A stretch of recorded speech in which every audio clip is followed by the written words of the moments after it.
To download and play Test Drive Unlimited Solar Crown on a PC or laptop, start by downloading the Steam app, which allows you to buy, download, install, and play games. This can be done by going to Google, typing in Steam, and clicking on the first link, which should direct you to the Steam website.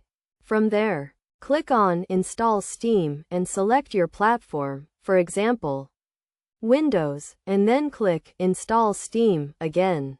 Once the Steam setup has downloaded, open it and follow the installation prompts, clicking Next and selecting your language, then choosing a destination folder for the installation. After installation, open Steam and either create an account or log in if you already have one. Once logged in, navigate to the store page by clicking Store and then Featured, and use the search box to find Test Drive Unlimited Solar Crown. Click on the game, scroll down to the Pre-Purchase option, and add it to your cart.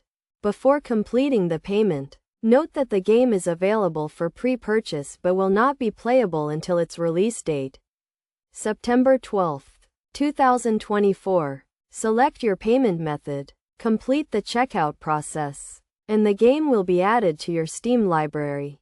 When the game is released, click on it in your library, press Install, and select any additional installation options, such as creating a desktop shortcut. The game will then install, and once complete, a green Play button will appear, which you can click to launch the game and start playing.